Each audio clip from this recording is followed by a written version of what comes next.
Prévention contre les incendies dans la ville de Kinshasa, le ministre provincial en charge de l'Intérieur, Sécurité et Justice, Gratien Ntsakala, a annoncé le lundi dernier la dotation dans les tout prochains jours d'une caserne moderne au corps des sapeurs-pompiers. Au cours de la même communication, Gratien Ntsakala a projeté l'organisation des ateliers de réflexion en vue de la mise sur pied d'un programme multisectoriel de lutte contre les incendies dans la capitale.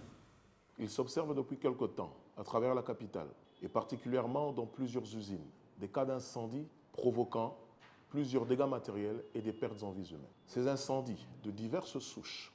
doivent être mieux gérés au travers d'une prise en charge conséquente des sapeurs-pompiers, mais également par une prévention des quinois,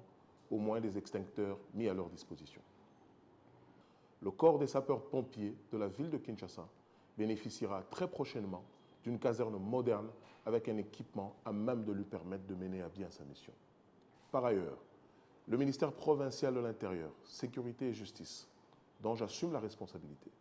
initiera dans les tout prochains jours des ateliers de réflexion en vue de la mise sur pied d'un programme multisectoriel de lutte contre les incendies à Kinshasa. Ainsi, il envisage d'ores et déjà l'obligation pour tous les conducteurs ainsi que les bâtiments de disposer des extincteurs pour prévenir tout sinistre. Dans cet ordre d'idées, dans un délai de 3 semaines, et pour permettre aux Kinois de se procurer cet outil de sécurité, plusieurs missions d'inspection des véhicules, usines et autres bâtiments seront diligentées pour sensibiliser et contrôler sur la sécurisation au moins des extincteurs, et ce, en conformité de l'ordonnance numéro 61/23